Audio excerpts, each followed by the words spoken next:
Hello everyone, so today we're going to be looking at some of the upcoming manga releases for the second half of 2022 that I personally am looking forward to. So I'm going to start by saying yes, I'm going to be listing the release dates that are currently available for us to know. However, I'm sure some of those release dates will change in the future just because things get pushed back and such.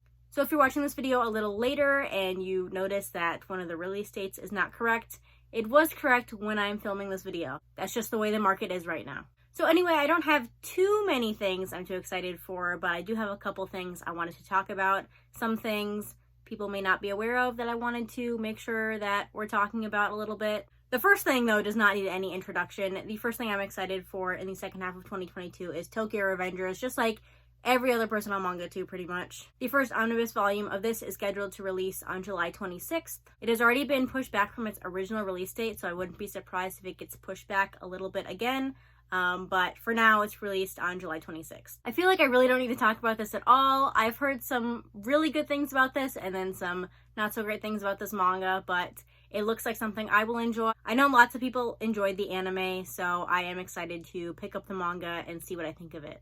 Next, also on July 26th, and another thing that really needs no introduction, is The Liminal Zone by Junji Ito. This is another short story collection by Junji Ito. I like his short stories better than his longer form works usually. However, his short stories are incredibly hit or miss. I've read some really good ones, I've read some really bad ones. So I'm not sure if I will actually enjoy these short stories, but I'm sure I will have an interesting time reading it, and I will have lots of thoughts to share when I get to it. Next, we're going to jump to September. So the next thing I'm looking forward to is Shonen Note. This is an 8-volume long series about this boy who is a soprano singer, I believe, and he gets into some kind of competition. So it's like a music competition manga. So music manga are kind of interesting because you don't really have the added element of sound that you feel like needs to be required for a music manga to be good. But I've read some that have been really good without obviously having the music aspect. And it's also kind of, in my mind, adjacent to a sports manga a little bit because usually you have that kind of competition thing and there's a team. Also, this manga is by the author of Our Dreams at Dusk and Nabari no O, both of which I own. I've read all of Our Dreams at Dusk and I really enjoy it.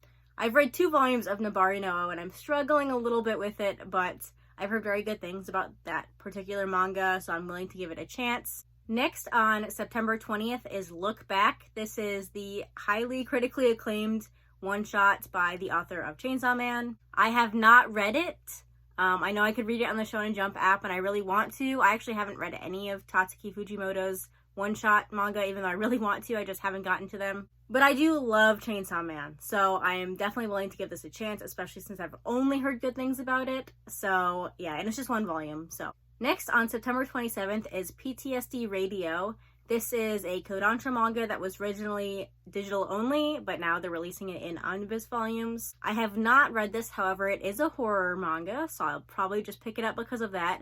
And also, I think it has to do with, like, haunted human hair or something like that, which, you know, it's horror manga, so I'll read it anyway, but that is kind of fascinating, and I'm not sure. I mean, you could definitely make that scary, but we'll see.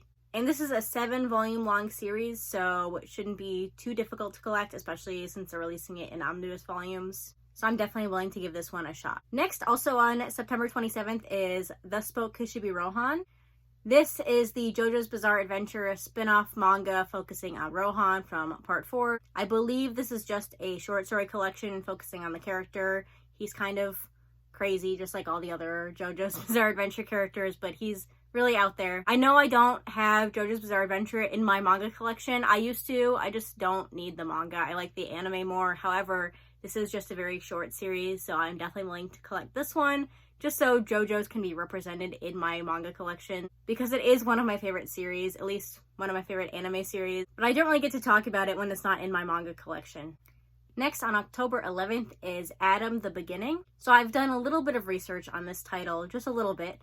So this seems to have started off as like a spin-off prequel to Astro Boy, the Osamu Tezuka classic manga, but then it kind of branched into its own thing, just about this robot boy. And if you've watched just any of my videos, pretty much, you'll know that I just really enjoy stories about robots for some reason.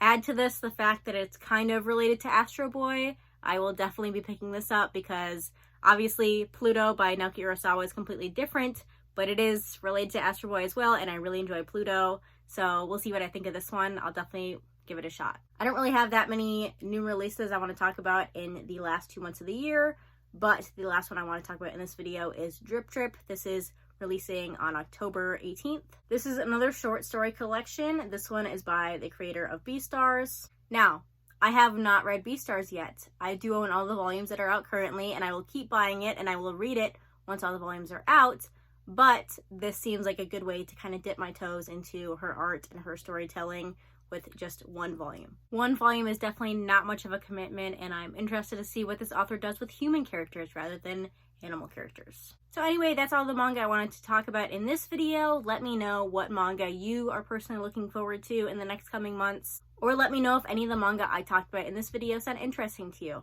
Anyway, that's going to do it. Thanks for watching, and I'll see you next time. Bye!